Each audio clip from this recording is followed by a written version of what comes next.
Hello and welcome back to the Thyroid News Show. It is our final hour, which means it's time for See the Stories. Now, today is commemorated as World Thyroid Day. So it's only fitting that we talk about World Thyroid Day with an expert. But first, let's take a look. World Thyroid Day is observed on May 25th each year, and it aims to increase awareness and understanding of thyroid health. The thyroid gland, a small butterfly-shaped gland located at the base of the neck, plays a critical role in regulating metabolism, growth, and development. Thyroid disorders such as hypothyroidism, hyperthyroidism, thyroid nodules, and thyroid cancer affect millions of people globally. World Thyroid Day was first established in 2008 by the European Thyroid Association and the American Thyroid Association, with support from sister organizations such as the Latin American Thyroid Society and the Asia-Oceania Thyroid Association. The collaboration reflects a global commitment to improving thyroid health and promoting better diagnostic and therapeutic strategies.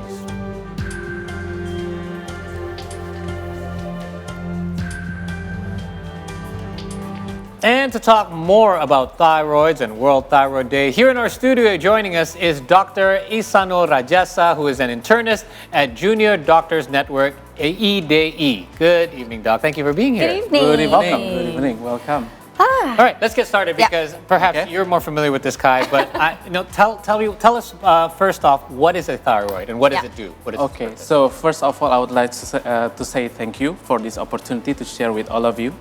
So as you mentioned before, the thyroid is a butterfly-shaped gland that located in front of the neck, just below the Adam's apple. Okay. So Paul has the Adam's apple. Yep, Right? here. Okay, so thyroid glands regulates almost everything in our body system, from the bones metabolism, the heart conditions, and then the digestions, and then also our mental health. Wow. Yeah. Okay, not aware of that at all. So we know we've mentioned a couple of thyroid disorders before, right? Yeah. In the video. Can you tell us what the common symptoms are for thyroid disorders? Because I think we mentioned hyper, and then the nodules, which is like little bumps, right? And thyroid cancer. Yeah. So basically, there are two conditions of thyroid. There's in underactive thyroid and then also the overactive thyroid. So the underactive thyroid, we call it hypothyroidism. The overactive thyroid, we call it hyperthyroidism. So the symptoms of hypothyroidism consist of body weight, increased body weight, okay, and then dry skins, and then cold intolerance, and also the depressions. Yeah, and then for the hyperthyroidism, the symptoms consist of heat intolerance, okay, and then the palpitations, and then the irregular heartbeats, and then tremors, and also the anxieties. Yeah, so the symptoms are very Opposites, it's very diverse, and then the opposites, both sides. Yeah, how do these disorders develop, Doc? Are you born with them sometimes, or can they develop over time? How does it usually happen in someone? Yeah, so the thyroid problems usually develop from the infant. So the genetic, we get it genetically, but we could also get it with our lifestyle changes. What kind of lifestyle changes? So for me, the next question would be, is it like permanent? Is it treatable? Because I understand that when genetically this is going to be a forever, like a chronic disease thing, or is it, and if you have this particular diagnosis, is it treatable and then would it come back, would you go in remission, or is it forever gone? Okay, so fortunately, the thyroid disorder are very manageable. You know, the medication could be a pretty long time, but it's all manageable. So if we have hypothyroidism, we will get a thyroid replacement hormone therapy for a long time to normalize the thyroid hormones. If we have the hyperthyroid, we will give the medications to reduce the productions of the hormones. So we will, the hormones balance will be okay after that, so we will get into a remissions. So when our hormones in balance, the TSH and the free T3 and free T4 it's in balance, so the symptoms will be gone. We will go into a remissions. So it's very treatable and it's very manageable. But the patient will have to be very patient. So the support from friends and family would be a vital role in this case. Okay, because it takes so much time. Yes. Okay, we talk about treatment and cure, and we first have to identify it. A lot of these symptoms, as you mentioned, Kai, a lot of them are symptoms that you could relate to anything. I mean, dry skin could just be from the weather, Yes. or anxiety or depression can be. Yeah, I would never think that would be related to my thyroid. So how does one identify whether we have a healthy thyroid or not, or if we experience some of these symptoms, how are we supposed to identify whether they might have to do with our thyroid or we may have a thyroid disorder? Okay. So the first clearly signs of thyroid disorder will probably enlargement of the Oh, it swells. yes Down inflammation, here. enlargement of Is that right? That's of down the here. glands. Okay. So I was diagnosed with hypothyroid last Yes. year, and the reason is very obvious to my doctors because suddenly could this see was it. very much inflamed. Yeah. Now you don't Yes. see it anymore Okay. because I don't, Right. Yeah. now you don't see it anymore. In most cases, people come with the enlargements of the glands, but oftentimes with the enlargements of the gland, it's quite late to diagnose the thyroid. So to diagnose thyroid, we could do the history takings from the patients. So we do the interview to the patients, what they are having, what symptoms they are having, the symptoms that we are discussing earlier. And then after that, we should do the physical examinations to measure if there is an enlargement of the glands or not. And then after that, we probably need a radiographic findings to do the ultrasonography of the thyroid and also the CT scan of thyroid scintigraphy, or in some cases, we probably need a biopsy of the glands because of the enlargement. Yeah. So is it enough from blood work alone, or sometimes blood work won't show, but physical, you would only find things in a physical examination? Yeah, my teachers always tell us, the doctors, to do the first history takings first. So with the history takings, the symptoms that we are having that suggestives of thyroid problems, then after that we do the physical examinations and also the radiographic findings. Also, the blood examinations is very important because they are measuring the imbalance or the balance of the thyroid hormones, the thyroid stimulating hormones or the free T3 and T4 hormones. So that is that will show us how the thyroid is at the moment. All right, so I'm interested to know, now that we understand what a thyroid is, what it does, what can go wrong with it. You mentioned lifestyle changes as one of them. Yeah. What lifestyle changes can actually cause you to have a hypo or hyperthyroid disorder? And inversely, what lifestyle changes can you make if you have a disorder in order for you to, treat it better or get rid of some of these symptoms to have a better thyroid? So there are two main lifestyle that very important for thyroid. First is a rich balanced diet of iodine, selenium, and zinc. So that could help our thyroid health. What are some of the examples, by the way, of things that contain? Things like eggs and then tofu.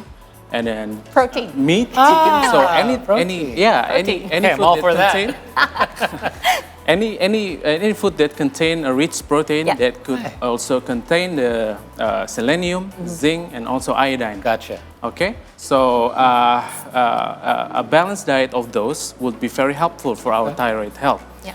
And then the other lifestyle change is also the regular exercise. So we sometimes forget how important that the regular exercise is, and also the avoiding smoking and excessive alcohol use. That's very useful to get our thyroid better. Okay. So once you've already have a diagnosis, for instance, is it necessary? I mean, you can change into those. You can change the diet, but I remember that starting to exercise is very difficult, especially if you have hypothyroidism. How did it feel for you, by the way? I What was did you feel like? very weak. Remember, I was like sluggish for Yeah. a long time because in my mind, I thought I was just too lazy to work out because it was also a postpartum thing, right? Yeah. So it was very hard for me to actually keep my energy levels at bay. Yeah. So what would you recommend for somebody perhaps who has a thyroid condition, how to start getting back into that lifestyle again? Okay. What's the most important thing to start with out of all these things? First of all, we have to believe. Okay, so we have to believe that the thyroid problems are treatable and manageable. And then after that, we should get some supports from our friends and family because the thyroid medication could be a long time. Okay, so at some point maybe the patient would get bored and then left the medication out and then they flare up, right? Because you're not seeing results instantly. Right? Yeah, because the result not instantly coming to our way. So the patients, belief, patience, and determinations. Yeah. Good thing you have all of those. They're very qualities that exist in Kai right here. Yeah. Also, I would like to know, you earlier alluded to the fact that your thyroid condition can have an effect on your mental health. Yeah. All the other things, I can make the connection, medically when it comes to hormones, when it comes to feeling lethargic. But how does your thyroid connect to your mental health, and how can you kind of prevent your thyroid from affecting your mental health? Okay. So there's an axis from our brain to the thyroid to our system. Okay. So it's a hypothalamus, pituitary. Yes, pituitary gland. Yeah. Hypothalamus, pituitary, and then to the thyroid. So if there is an imbalance of thyroid hormones, could make those axes not working. Okay. And growth hormones is also produced Yes. predominantly in the thyroid. So children have to have, as optimal functions thyroid. Yeah. to have. I have a question. So perhaps this is specifically for women, right? Or men, actually. My doctor actually told me that your thyroid condition actually affects your fertility, and for women especially, our menstrual cycles. How does that tie into this? And also, what are the risks? Yeah, what are the risks of the systemic risk that could happen when you develop a thyroid disorder, whether it's hypo or hyper? Wow, it's like a test for me. Okay, so as I mentioned before, so there's an axis with the hypothalamus, pituitary, and then also the thyroid. Yeah. So when our thyroid hormones are in balance, they will give us signals from the thyroid, give us signals to the hypothalamus. Okay. So then the hypothalamus will give a signal to pituitary, and then they will give a signal to produce more and more and more. Right. And then they will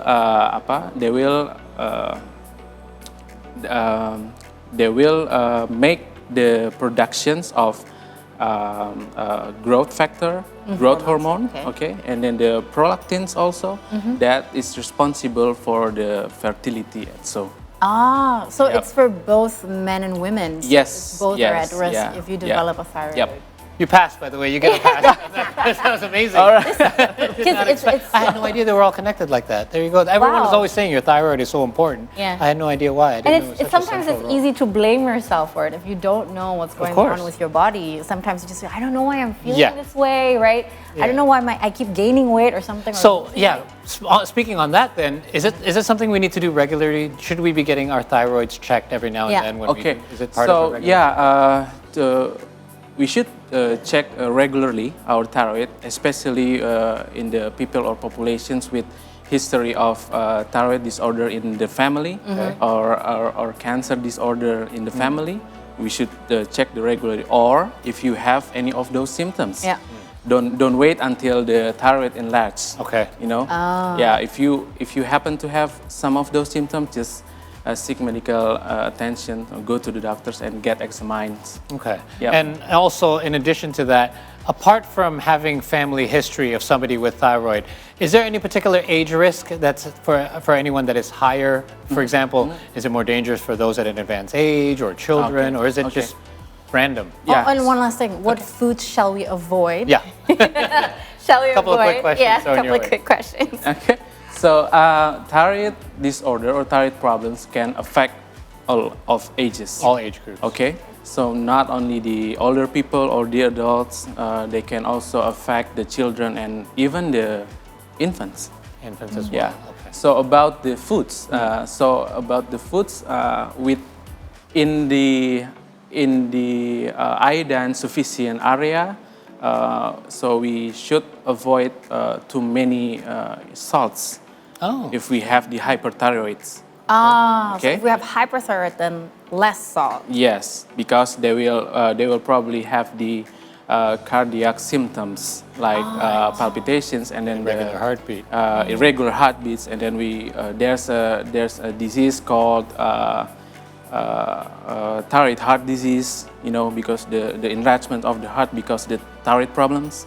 Yeah. So if any of those happen, then you should cut your salts regularly.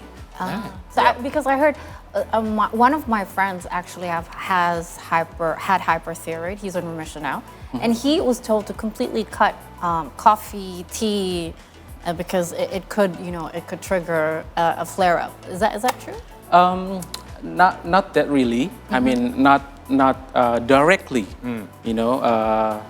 Content of it. I mean, if you have hyperthyroid, we will have cardiac symptoms like that. So the tea and then the coffee, because they consist of caffeine. Correct. Yeah. They will flare up the Affects your heart. symptoms. It might trigger it, so it's best to just stay away from it, right? Yeah. There you go. Okay, I get it. Wow, you certainly know a lot about thyroids. Well, that's his job. But we're going to find out how much you really know about thyroids. No, we're right? gonna find out how much we really. Oh, know that's about right. thyroid. Oh, it's us. That's right. It's us. So for the next See the Stories, we'll continue after a short break, and we'll be talking about thyroids and play some games. And make sure you stay tuned and go anywhere. Oh no, we're getting tested. Yeah, we're Oh, getting no. tested. We love-